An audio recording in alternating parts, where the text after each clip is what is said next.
Roma pasal 12 ayat 2 yang berbunyi, "Janganlah kamu menjadi serupa dengan dunia ini, tetapi berubahlah oleh pembaharuan budimu, sehingga kamu dapat membedakan mana kehendak Allah, apa yang baik, yang berkenan kepada Allah, dan yang sempurna." Kalau di aku, jujur aja masalah yang kita bahas ini sebenarnya bukan tentang teori aja, tapi memang beneran ada dan kejadian mungkin bisa sama kita atau teman-teman di lingkungan sekitar kita. Nah, kebijakan terus menerus ini akan merugikan diri sendiri dan akan memberikan teman-teman yang udah berusaha juga nih. Halo teman-teman semua, selamat datang di podcast kami. Hari ini merupakan hari yang spesial. Kenapa? Karena hari ini kita kedatangan kakak-kakak dari jurusan keperawatan nih. Hari ini kita akan membahas tentang yang pertama, masalah di jurusan keperawatan. Kemudian kedua, dampak dosa terhadap iman dan ilmu. Ketiga, apa solusi dan juga harapan dari masalah-masalah tersebut. Kira-kira menurut Kak Andika sendiri, masalah ini cukup serius nggak di kehidupan kita sehari-hari? Wah, topik yang kita bahas hari ini cukup berat ya, tapi dekat banget sama kehidupan kita sebagai mahasiswa sehari-hari ya, Kak Kalian. Betul banget sih Kak. Kira-kira kalau misalnya dari Kak Elena sendiri, kalau misalnya dibahas tentang integritas iman dan ilmu, kira-kira Kak Elena punya pendapat seperti apa?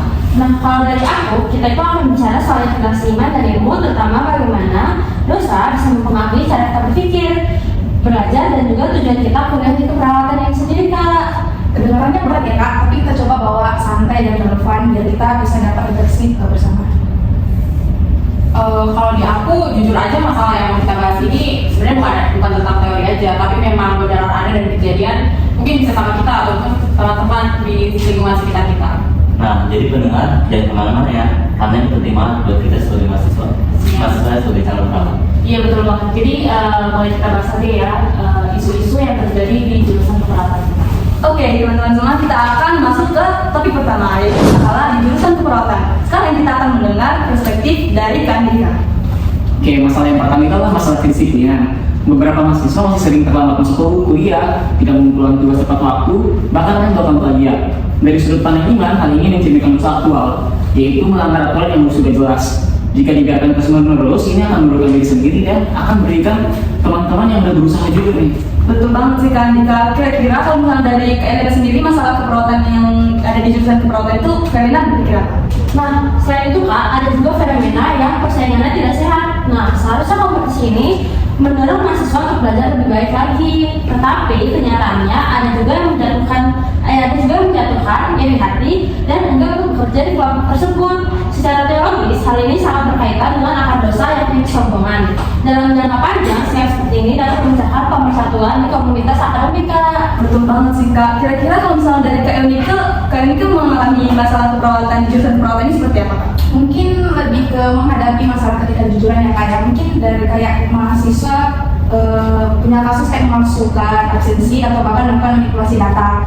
Hal ini merupakan bentuk dosa pengkhianatan terhadap kebenaran. Jika terjadi terus-menerus, akan merusak citra mahasiswa keperawatan yang seharusnya menjunjung tinggi integritas. Betul banget sih Kak, itu real banget sih di perkuliahan ya Kak. Kemudian kalau misalnya dari Kak Felicia sendiri nih, kira-kira masalah di jurusan keperawatan yang sedang menghadapi ini seperti apa Kak? Kalau aku mau ngambil yang tentang masalah penyalahgunaan teknologi sih Kak. Jadi kita semua kan tahu kita semua punya gadget, tapi banyak teman-teman lain tuh yang menyalahgunakan penggunaan gadget ini. Jadi yang seharusnya gadgetnya kita pakai untuk mendukung perkuliahan kita, tapi malah disalahgunain nih untuk nyontek, untuk buka konten yang nggak baik, atau juga menyebarkan informasi palsu, atau juga bergosip. Nah itu juga masuk ke dosa pemutarbalikan kan Kak. Jadi sesuatu yang baik yang harusnya digunakan dengan baik dan benar, tapi malah disalahgunakan untuk tujuan yang salah. Betul banget sih Kak. Kira-kira Kak Jonathan ada mau menambahkan Kak? Kalau dari aku sih mungkin ada kurangnya kepedulian. Maksudnya jauh-jauh mungkin kayak dari lingkungan sekitar kita sebagai mahasiswa, banyak mahasiswa lebih fokus pada diri sendiri, kayak kurang mau membantu teman itu. Padahal kan kita tahu profesi keperawatan menuntut kerjasama dan kepedulian. Jadi dalam perspektif iman, ini menunjukkan kegagalan dalam membuktikan kasih. Nah, jelas banget ya kakak semua. Kayak tadi masalah di jurusan keperawatan ini seperti masalah ketidakjujuran, ketidakdisiplinan, persaingan yang tidak sehat, penyalahgunaan teknologi dan juga kurangnya kepedulian. Di dalam jurusan kita ini bukan hanya tentang akademik doang ternyata, tapi juga bersifat moral dan spiritual. Oke semuanya, sekarang kita akan masuk ke segmen kedua, yaitu dampak dosa terhadap iman dan ilmu. Pertama, kita akan mendengarkan perspektif dari Kak Jonathan. Ya mungkin kita coba lihat dari sisi proses berpikir. Kayak dosa ini kan membuat pola pikir kita menyimpang. Misal ilmu dilihat hanya sebagai alat untuk mengejar prestasi, bukan sebagai sarana untuk melayani. Jadi pikiran yang terdistorsi oleh dosa tidak lagi berorientasi pada kebenaran. Betul banget sih Kak. Kira-kira Kak Junita ada mau menambahkan Kak? Mungkin menurut aku itu di aspek metodologinya ya. Menurut aku itu dosa mempengaruhi cara kita, bagaimana cara kita belajar. Misalnya saat kita mencontek atau melakukan plagiarisme, itu tuh dianggap sebagai padahal menganggap itu dianggap sebagai jalan keluar gitu kan. Tapi kita tuh telah membangun metodologi yang salah sebenarnya.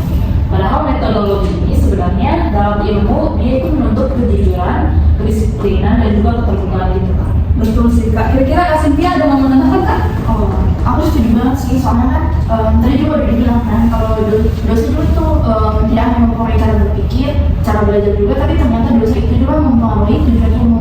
Nah, harusnya tujuan ilmu keperawatan itu untuk melayani sesama dengan kasih dan memuliakan Tuhan, tapi tujuan itu bergeser menjadi untuk menilai menjalankan lain dan sekedar diri saja. Betul banget sih Kak. Kira-kira kalau misalnya dari Kak Teresia sendiri, Kalau dari aku sih di sini kita belajar pentingnya integrasi iman dan ilmu. Iman berfungsi sebagai kompas moral yang menuntut ilmu agar tetap berada pada jalur yang benar. Terus ilmu memperkaya iman kita dengan menghadirkan kasih dalam bentuk pelayanan nyata. betul banget sih Kak. Kira-kira kalau misalnya dari Kak Andika berpikir seperti apa? Berarti dengan kata lain, iman itu dan ilmu itu nggak bisa dipisahkan. Keperawatan yang hanya berfokus pada aspek ilmu tanpa iman akan kehilangan dari kemanusiaan.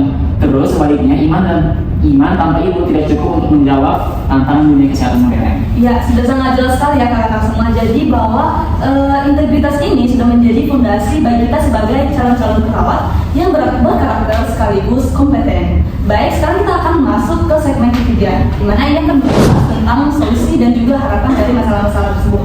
Kira-kira kita akan mulai dari Kak Elena sendiri. Kira-kira Kak Elena punya solusi untuk masalah-masalah yang seperti di atas tadi, itu menurut kakak seperti apa? Nah, kalau pribadi, solusi pertama yang akan diberikan itu adalah pembentukan karakter. Jadi mahasiswa harus dibiasakan dan dibiasakan untuk jujur, disiplin, dan peduli terhadap sesama dan pendidikan akademiknya. Karakter ini perlu dipupuk juga sejak masa pendidikan kita waktu kecil, Kak. Betul banget sih Kak Elena, aku setuju. Kira-kira kalau misalnya dari Kak Elena sendiri, kakak punya solusi seperti apa Kak? Mungkin solusinya kayak membangun komunitas belajar yang sehat ya Kak ya. Kayak contohnya ada persaingan, walaupun persaingan tetap ada, tetapi diarahkan menjadi motivasi untuk maju bersama, bukan untuk menjatuhkan satu sama lain sih Kak. Betul banget sih Kak. Kira-kira kalau misalnya dari Kak Feli sendiri punya solusi seperti apa Kak? Kalau dari aku sesuai masalah yang tadi aku bilang, tadi penyalahgunaan teknologi, mungkin solusinya bisa kita menggunakan teknologi secara bijak ya.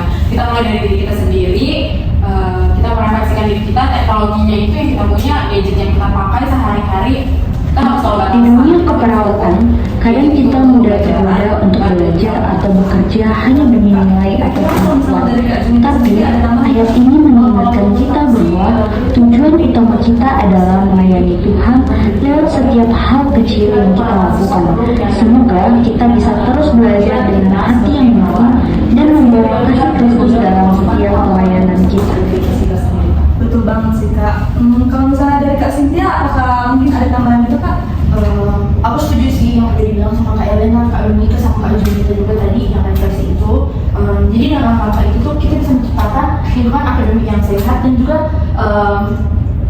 membentuk calon perawat yang berintegritas dan profesional. Betul banget sih Kak. Jadi dengan mengintegrasikan iman dan ilmu, jadi mahasiswa keperawatan itu diharapkan tidak hanya unggul secara akademik ya Kak, tapi juga menjadi teladan di dalam moral dan juga spiritual Kak. Oke, sekarang mungkin sudah sampai di penghujung acara. Jadi terima kasih untuk kakak semua yang sudah hadir di acara ini.